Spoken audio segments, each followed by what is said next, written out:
Okay, இப்ப நம்ம இந்த தாவரத்தினுடைய வளர்ச்சிகள் பார்த்தோம். வளர்ச்சியை என்னென்ன முறைகள் மூலமாக நடக்குது அப்படின்னு பார்த்தோம். நம்ம ஏற்கனவே பார்த்த மாதிரி பகுப்பு நிலைகள்ல நடக்குது. பிறகு வந்து எலாங்கேஷன் நீச்சி அடைதல் மூலமாக நடக்குது. பிறகு மெச்சுரேஷன் பேஸ், அதாவது முதிர்ச்சி நிலையின் மூலமா நடக்கும். இது வந்து வளர்ச்சி வீதம். எப்படி இந்த வளர்ச்சி நடைபெறுகிறது அப்படின்றதுக்கான ஒரு நிலைப்பாடுகளை கொடுக்குறாங்க. வளர்ச்சியோட வீதங்கள் கொடுக்குறாங்க, growth rates. இந்த growth rateல வந்து ரெண்டு டைப்ஸ் இருக்கும், உங்களுக்கு தெரியும். ஒன்னு வந்து அரித்மெட்டிக்ஸ் கொடுத்துருப்பாங்க, இன்னொன்னு வந்து ஜியோமெட்ரிக் இருக்கும். அரித்மெட்டிக் தமிழ்ல வந்து பாத்தீங்கன்னா growth rate, arithmetic growth rate, எண்கணித வளர்ச்சி வீதம், geometric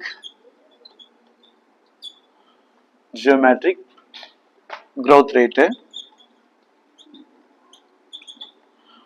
இது ஜியோமித வளர்ச்சி வீதம் அப்படின்னு சொல்றாங்க. சோ அரித்மெட்டிக் growth rate அப்படின்ற எண்கணித வளர்ச்சி வீதம் என்பது என்ன அப்படின்னா, மைட்டோடிக் செல் பிரிதலின் பொழுது, அதாவது உங்களுக்கு தெரிஞ்சிருக்கும், சைகோட் ஃபார்ம் ஆகும். எப்படி சைகோட் ஃபார்ம் ஆகும் அப்படின்னா, ஒரு மேல் அண்ட் ஃபீமேலோட கேமெட்ஸ் ஒன்னோட ஒன்று ஃபியூஸ் ஆகும்போது 2n அப்படின்னு மாறும் இல்லையா? இதுல ஒரு குரோமோசோம், இதுல ஒரு குரோமோசோம், ரெண்டு சேர்ந்தா 2n, சைகோட் அப்படின்னு சொல்றோம். சோ இந்த செல் வந்து பாத்தீங்கன்னா ஒரு செல்லா மாறும். இந்த ஒரு செல் வந்து ரெண்டு செல்லாக மாறும் இல்லையா? எஸ், இந்த ஒரு செல் வந்து ரெண்டு செல்லா மாறும். இதுதான் பகுப்படிதல் அப்படின்னு நம்ம சொல்றோம். அந்த ரெண்டு செல் வருது பாருங்க, இதுல ஒரு செல் மட்டுமே அடுத்தடுத்த பகுப்பு நிலைகளுக்கு செல்லும் அப்படின்னு சொல்றாங்க. ஒரு அடுத்தடுத்த பகுப்பு நிலைகளுக்கு, அதாவது ஒரு பகுதியில மட்டுமே இந்த செல் பகுப்பு நிலைகள் என்ன பண்ணும், அதிகரிச்சுட்டே போகும். சோ அதுக்கப்புறம் வந்து பாத்தீங்கன்னா இப்படி போயிட்டே இருக்கும். அதாவது ஒரு பகுதிகள் மட்டும்தான் இந்த செல் பகுப்பு. ரெண்டு செல்கள் தோன்றுது இல்லையா?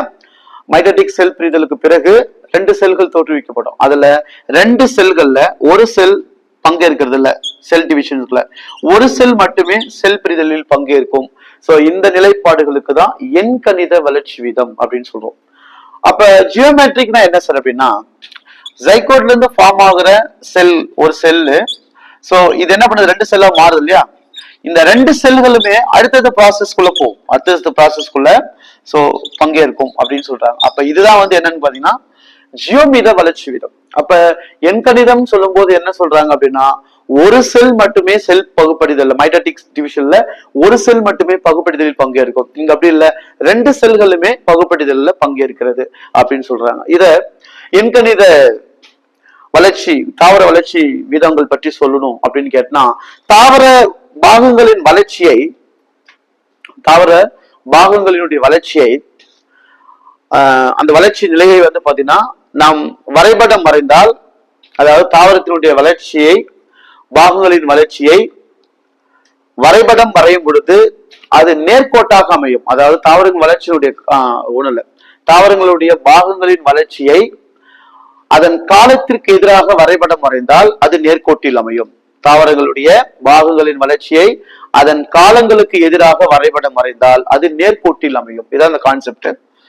காலங்களுக்கு எதிராக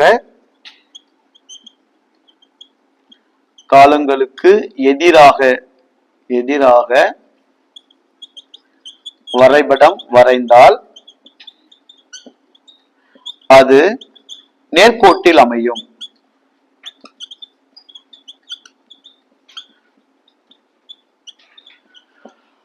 சோ இதுதான் வந்து பாத்தீங்கன்னா எண்கணிதம். தாவர பாகங்களினுடைய வளர்ச்சியை அதன் காலத்திற்கு எதிராக வரைபடம் வரைந்தால் சோ அது நேர்கோட்டில் அமையும் அப்படின்னு சொல்றாங்க. இதுக்கு நம்ம வந்து ஒரு சின்ன ஃபார்முலா ஒன்று பேஸ் பண்ணிருப்பாங்க. LT = L0 TRT அப்படின்னு நம்ம கொடுத்துருப்போம். இது எப்பயுமே வந்து இது மாதிரி கொடுத்துட்டு ஃபுல் ஃபார்ம் கேட்கலாம். சம்டைம்ஸ் வந்து இது எதனுடன் தொடர்புடையதுன்னு கேட்கலாம். அப்ப LT = length of the time, அதாவது ஒரு காலத்தில் அதன் ஏற்பட்ட வளர்ச்சி அளவு, வேற ஒண்ணும் இல்லை. ஒரு காலத்துல உருவாக்கப்பட்ட அதனுடைய வளர்ச்சி காலத்தில், ஒரு காலம்னா ஒரு டைம், இந்த பீரியட் ஆஃப் டைம்ஸ்ல எவ்வளவு வளர்ந்துருக்கு அப்படின்னு சொல்றாங்க. So length at time of 0, ஒரு காலத்தில் அதனுடைய வளர்ச்சி நிலை பூஜ்ஜியம். The growth rate R equal to R growth rate per unit time. ஒரு அலகு நேரத்தில் தாவரத்தினுடைய வளர்ச்சி வீதம் என்பதை குறிப்போம். R என்பது ரேட் ஆஃப் growth சொல்லுவாங்க. ஸோ ரேட் ஆஃப் growth தான் இப்ப நம்ம சொல்லுவோம் growth rate அப்படின்னு சொல்லிருக்கோம். இந்த மாதிரி ஒரு ஃபார்முலாவை கொடுத்துருவாங்க. LT equal to L0 TRT 0 அப்படின்னா பூஜ்ஜியம் 0 அப்படின்னு நம்ம கொடுத்துருக்கோம். So L for length at time அப்படின்னா ஒரு குறிப்பிட்ட நேரத்தில் அது எவ்வளவு வளர்ந்தது, ஒரு குறிப்பிட்ட நேரத்துல அதோட வளர்ச்சி நிலை என்ன அப்படின்றத பத்தி தான் நமக்கு ஃபார்முலா கொடுத்துருப்பாங்க. அதே மாதிரி ஜியோமெட்ரிக்கும் ஒரு ஃபார்முலா இருக்கு பாருங்க. W1 00 ERT அப்படின்னு கொடுத்துருக்காங்க. V1 W1 இந்த ஃபைனல் சைஸ் அவருடைய உருவத்தினுடைய இறுதி நிலை, இது வந்து அவருடைய ஆரம்ப நிலை, வளர்ச்சியினுடைய ஆரம்ப நிலை.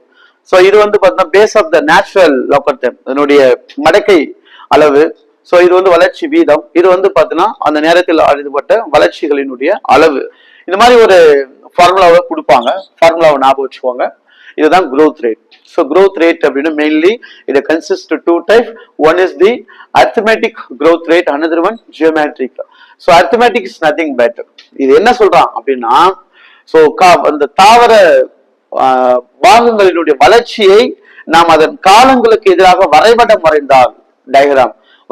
வரைந்தால் எப்படி இருக்கும், அது அதனுடைய நேர்கோட்டில் அமையும் அப்படின்றத சொல்றாரு. எதிராக தாவரங்கள் பாகங்களின் வளர்ச்சியை அதன் காலங்களுக்கு எதிராக வரைபடம் வரையும் போது அது ஒரு நேர்கோட்டில் அமைகிறது அப்படின்றத இங்க சுட்டி காட்டுறாங்க. இங்க உருவாக்கப்படுகின்ற மைடட்டிக் செல் பகுப்பில உருவாக்கப்பட்ட 2 செல்களில் ஒரு செல் பகுதிகள் மட்டுமே செல் பகுப்படிதலில் பங்கேற்கும். இங்க அப்படி இல்ல, உருவாக்கப்பட்ட 2 செல்களுமே செல் பகுப்புகள்ல பங்கேற்கும். அதோட ஃபார்முலாவை கொடுத்திருக்கும். இது வந்து growth rate அப்படின்னு சொல்றோம். ரைட். அடுத்தது இப்போ நம்ம இந்த 2 நிலைகளையுமே பார்த்தோம் இல்லையா. அரித்மெட்டிக் growth rate இருக்கு, ஜியோமெட்ரிக் growth rate இருக்கு. இது வந்து ஒரு நிலைப்பாடுகள், இது ஒரு வெவ்வேறு நிலைப்பாடுகள் கொண்டோம். இந்த 2 நிலைப்பாடுகளும் இருக்கிற, அதாவது எண்கணித வளர்ச்சி விதமும் ஜியோமித வளர்ச்சி விதமும் காணப்படுவது எங்க அப்படின்னு ஒரு கேள்வி இருக்கு. அது எங்கன்னு பாத்தீங்கன்னா எம்பிரியோனிக் செல்ஸ். அதை ஞாபகம் வச்சுக்கணும். கரு செல்கள் இது 2மே நடைபெறுவதாக சொல்றாங்க. அதாவது geometric and arithmetic rate of growth. So இந்த எம்பிரியோல நடக்கும் 2 விதமான தாவர எண்கணித மற்றும் ஜியோமித வளர்ச்சிகள். 2மே வந்து தாவர செல்களினுடைய கரு செல்களில் நடைபெறுவதா இதை சொல்றாங்க. அப்ப எப்பயாவது ஞாபகம் வச்சுக்கணும், இந்த 2ம் நடக்கிற இடம் தனித்தனியா நான் கொடுத்துருக்கிறோம். இது 2ம் நடக்கிறது எங்க அப்படின்னா எம்பிரியோ செல்ஸ் ஆஃப் பிளான்ட், தாவரத்தினுடைய கரு செல்களில் நடைபெறுகிறது. அவ்வளவுதான். சோ இதோட